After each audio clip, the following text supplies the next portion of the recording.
E a gente tem aí, ô Gabriel, uma expectativa, porque o São Paulo agora confirmada a data também do jogo contra o Flamengo, dia 12, no Maracanã, e vai ser essa estreia aí do Crespo com uma sequência que não é tão fácil, mas já com alguns desenhos novos do Crespo, né? Exato, Senna. Então a gente tem o jogo dia 12 aí, agora já numa reta final de preparação para essa partida. E hoje tivemos jogo treino contra o Sub-20 nessa sexta-feira. Venceu por 6-0, tá bom para você? O São Paulo então por 6-0. Bem verdade que esse Sub-20 tá muito, assim, desfalcado, né? Então tá naquele período de transição, da mescla principalmente entre as peças. Os gols, 3 de Juan de Neno, que já começa a dar expectativa, 2 do Alisson e 1 do Marcos Antônio. O Alisson também na fase artilheira. E aí o time do São Paulo, que hoje foi a campo, já foi com 3 zagueiros. Rafael, Ferrarese na zaga, né, caindo pela direita. E aí o Arboleda começou no banco, mas é só um teste, né? Então jogaram Alan e também o Sabinão. Pela direita, Cedric Soares, meio campo sem novidade. Alisson, Marcos Antônio, Oscar e Enzo Dias pela esquerda. E hoje no ataque jogaram Luciano e André Silva. Aí entrou Juan de Neno depois e fez 3 gols, né? Então é um bom indicativo, de repente, dessa equipe. Os 11 iniciais, né, do São Paulo já, enfim, na pedra. A gente já pode criar mais expectativa. Mas não é que vai ser esse time contra o Flamengo. O Arboleda, por exemplo, deve ser titular contra o Flamengo. Então, cara, não é que é um time base que você olha e você fala, é esse time pra temporada. Vai ser o time da volta pro campeonato. Mas já cria uma base, principalmente do esquema de jogo, 3-5-2, e foi uma boa amostragem, né? 6-0 ali. A gente lembra que uma era passada, nem jogo treino a gente ganhava. Né? Contra então, quem foi esse treino?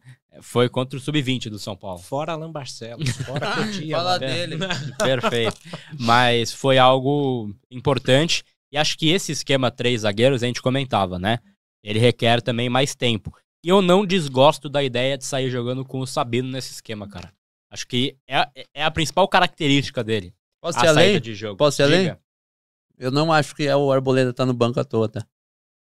Pode ser. Ele Com todo o respeito, e aí a galera vai falar, pô, o Wilson já tá cornetando e tal. Não, eu acho que se a gente pegar um esquema de 3 zagueiros, que os 3 zagueiros precisam iniciar uma transição, o que tem o pior passe é o Arboleda.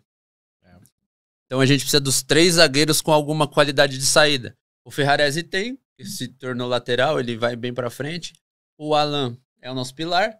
E o Sabino tem um bom passe também. Então eu acho que pode ser um indicativo. Pode ser que mude? Pode. Mas não é à toa que ele não foi escolhido hoje.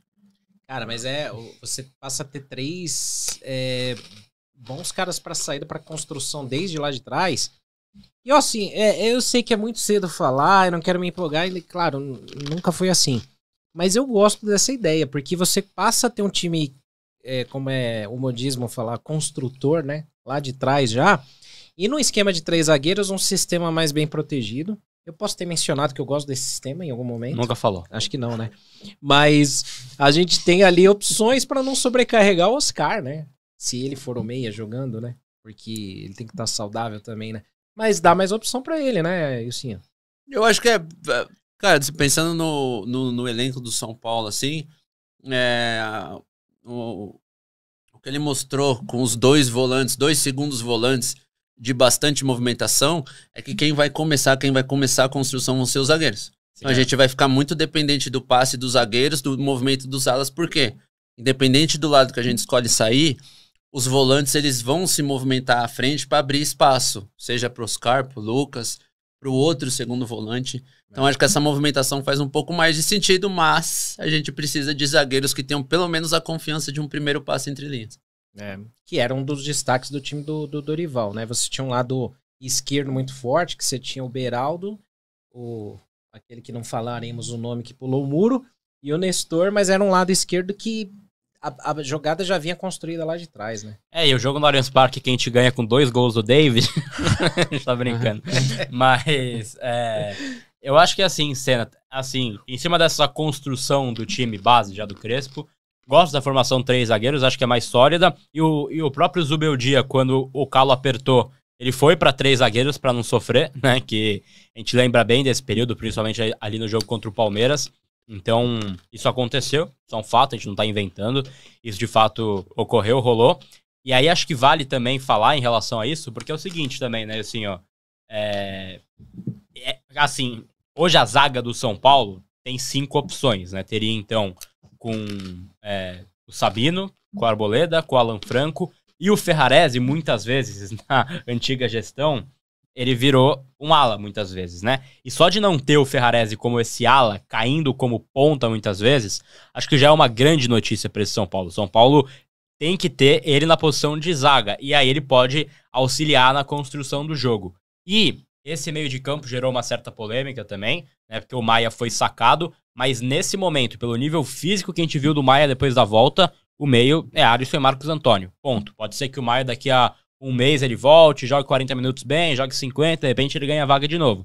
Mas hoje, por assim, desempenho, quem tá jogando melhor, Alisson e Marcos Antônio. Faz mais sentido. O Maia, assim, tá travando o jogo muitas vezes. Isso é algo que é ruim, né? Então, a gente fica na expectativa e foi gol do Fluminense. 2-1, Fluminense, gol do Hércules, né? Pelo jeito. Eita. A gente atualizou aqui pra gente poder Bem em tempo acompanhar, né? Mas tá 2-1. Eu tô com medo, sim. Cara, eu tô com medo desse... Hoje é Chelsea na cabeça, amigo. Pelo amor de Deus. Gol do Chelsea? Nossa, mano, vai ser gol do São Paulo, gol do Brasil, né, em casa. Já preparei lá o churrasco, essas coisas todas pra hoje, mano. Que olha, pelo amor de Deus. Mas eu tô com aquela impressão, assim, em breve momento mundial de clubes aqui, né? Eu tô com a impressão que o Palmeiras passa hoje, mas quebra a cara depois. Tomara. É importante que caia, né? Pra alguém. Mas eu queria perguntar pro Ilson em relação a esse meio, Ilson, porque isso gera muita crítica da galera, né? Porque o Maia foi sacado, o Marcos Antônio vindo agora, são 2 segundos volantes, mas eu gosto da dupla Alisson e Marcos Antônio. Acho que demorou pra entrosar. Acho que teve um jogo, acho que foi contra o Inter, não sei com quem foi, que ele dobra o Marcos Antônio como primeiro volante também, e foi péssimo, a gente foi muito mal naquela partida, gerou muita crítica. Mas essa dupla, Alisson e Marcos Antônio, acho que o Alisson consegue vir buscar o jogo, consegue ser esse combustível, e o Marcos Antônio tem que seguir na pegada que ele tava, né? Que ele tava sendo o fio condutor do meio, né? Então, assim, você gosta dessa formação ou falta o Maia? Gabi, eu acho que aproveitar o momento do Marcos Antônio, dependendo ali visando o treino de hoje, pensando no que o Crespo pode estar preparando, a saída com os 3 zagueiros bem abertos, eu preciso de um meio campo com mais dinâmica. Marcos Antônio e Alisson com muita movimentação. Os 2 movimentam muito para frente, então a gente pode não ficar só dependendo do lado direito. Então a gente vai ter alternativas, mas eu acho que vai ter jogo também pro Maia. Você citou o Inter. Eu acho que num jogo contra o possível Inter, pensando no Alan Patrick, nenhum dos 2 tem aquela característica de marcação incansável. O Maia tem. Pensando no Arboleda também, que não foi escolhido hoje. Vai ter um jogo que a gente vai precisar de um zagueiro com menos técnica de passe, mas mais presença física. Vai ter jogo pro Arboleda. Eu acho que Arbalada. Foi mal. E aí, isso foi o que a gente cobrou da gestão antiga, né? Sim. Adaptar, ter uma base, ter um padrão, mas adaptar bem dependendo do jogo.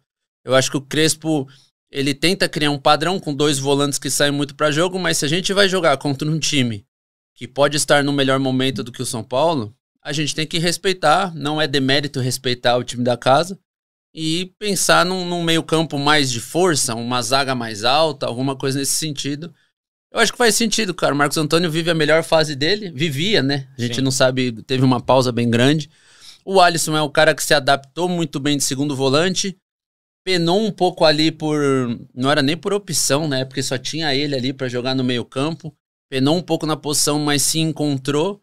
Num esquema com 3 zagueiros, com o Enzo muito bem, com o ala direito de muita força. Ele tem mais liberdade, não tanta responsabilidade pra marcar. Eu acho que, cara, é legal. Aparenta ser eu acho que vai ser alguma coisa diferente do que a gente ainda nem viu no ano. Mas só em cima disso também, Wilson, você fala desses jogos complicados. O próximo jogo é contra o Flamengo no Maracanã. Qual seria essa escalação? Levando em consideração que eles têm um Arrascaeta ali flutuando, eu pensaria em alguma coisa não tão ofensiva. Porque assim, chega o treinador novo, ele não pode se dar pela situação na tabela, metade do campeonato, cobrança, desconfiança, um monte de coisa, ele não pode se dar o luxo de arriscar. Vou arriscar o posicionamento para ver se dá certo. Não, 15 dias de trabalho. Não. 3 volantes, casinha fechada, 1 volante de contenção para me dar uma segurança a mais.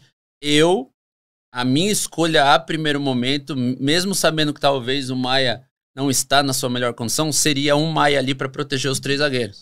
O Flamengo foi ao Mundial, não teve descanso, vai ter alguns dias, mas tem um time tecnicamente muito bom. Então eu respeitaria isso, principalmente ele estando em casa. Faria Rafael, então, Arboleda, Alan Franco, ou Sabino, Alan Franco e Ferrarese? Não, faria Alan, Arboleda e Sabino. Alan, Enzo. Sabino. Quem que fez a ala direita O hoje? Enzo jogou na esquerda, na direita, Cedric Soares. Também, o time bem ali fechadinho, com o Maia, então eu teria ali no mínimo 6 caras bem posicionados. E, cara, assim, tentar reproduzir o que o Bayern fez, sufocar o Flamengo lá em cima é uma opção? A gente tem jogadores capacitados e treinados para isso. Não vejo o time do São Paulo com meio campo tão dinâmico em pressão. Não vejo Luciano, Oscar e Lucas talvez saindo, sufocando os caras o tempo todo. Então, cara, fecha a casinha aqui, trago eles pro nosso campo e tento sair numa bola ali. Início de trabalho, desconfiança, tá todo mundo vindo. O Flamengo vem de um torneio onde tava um calor, um cansaço assim extremo. Então, cara, espero, faço o simples bem feito, sabe? Faço o simples bonitinho, meu time tá bem postado, é bom pra caramba competindo. Então, acho que eu ia por esse caminho no primeiro momento. Não precisa ir pra trocação, é desnecessário. Agora, o negócio que eu ia perguntar também, e o Gabriel também, é o seguinte. A gente no Bom Dia, a gente fez umas simulações, umas brincadeiras ali com o que dá pra fazer com esse time do São Paulo, né? Considerando que todo mundo esteja de volta, né? E aí, hora você pode colocar num 3-5-2 ou 3-4-3, sei lá que seja, mas numa ala você pode pôr um cara mais avançado e segura outra, né? Por exemplo, o Enzo de um lado, que não sobe tanto, e do outro o Lucas Ferreira, pra avançar ali, por exemplo. Ou vice-versa. O Cedric segurando aqui na direita e na esquerda você meteu um Wendel que é mais agudo ou um Luca. E aí eu queria te perguntar, eu me arrependi de um shorts que a gente fez, quando ficou aquele empresta, fica ou vaza, e eu falei do Wendel, eu falei vaza. Mas eu acho que ele ainda pode, nesse esquema, pode ser que ele seja útil, pode ser que, claro, ele tem que se ajudar, né, tem que se recuperar, mas eu acho que ele pode ser útil. Contra o São Bernardo lá naquele dia lá, ele foi bem, né, cara? Sério, eu tava no campo aquele dia, né, transmitindo pela TNT, e assim, eu acho que foi o melhor jogo do São Paulo no ano. Foi. Eu acho que, e o próprio Wendel, e eu comentei isso na transmissão, e no vídeo depois, acho que até no debate em 3 cores. Saudades, hein? Eu comentei no debate em 3 cores que o Wendel, ele me surpreendeu pela experiência. Ele sabia a hora certa de apoiar, de ser um apoio, ele sabia a hora certa de sair e ele não se complicava. Ele tinha o recurso necessário para dar um drible e abrir espaço para ele, mas ele nem forçava demais e nem ficava tanto em desconfiança, tanto exposto, por causa dos 3 zagueiros. Eu acho que o Lucas engatilhado, o Marcos Antônio flutuando, o Marcos Antônio com mais volume pela direita, o Oscar bem fixo pelo lado esquerdo, o Lucas engatilhado pelos 2 lados. Eu acho que isso trouxe uma confiança e o jogo fluiu. E a galera falou, e o André fez 2 gols, se eu não me engano, né? Foi. E falou assim, cara, o André foi muito bem. Cara, o André foi muito bem porque o time foi muito bem. Sim. As opções criadas foram muito boas. O Cedric, como o Wendel, não se complicou. Ele era uma boa opção. Ele não era o cara construtor, o que quebrava linhas com o drible. Não, ele era uma opção. Eu acho que você cita o Lucas Ferreira. Eu preferia tentar usar o Lucas Ferreira como o Lucas estava sendo usado. Tipo, movimentando pelos 2 lados, saindo em velocidade, sendo o cara da aceleração, assim, sabe? Exigir que o menino acompanhe o lateral o tempo todo, você vai expor ele a uma situação que talvez ele não é a dele. Ele vai ter que fechar nas costas do zagueiro. Enfim, pode ser uma alternativa se precisar, em caso extremo? Pode. Mas acho que o São Paulo tem recursos. Tem o ala esquerdo, que é o Enzo, que é muito bom defensivamente. Ele se garante muito. Tem o Wendel, que, assim, por mais desconfiança que a galera tenha nele hoje, ele é muito experiente. Ele mostrou aquilo lá no jogo contra o São Bernardo. Então eu acho que o São Paulo tem jogadores o suficiente para decidir se vai esperar, se vai ser aquele time carrancudo. E detalhe, pra galera que tá achando que o São Paulo vai entrar no tic-tac, que mudou o treinador. Não mudou. Não mudou, o São Paulo é o mesmo. O São Paulo só tem que jogar do jeito que o elenco entrega. Esse elenco vai entregar na parte competitiva. É isso que a gente espera. Cada um na sua, fazendo o simples bem feito. É isso.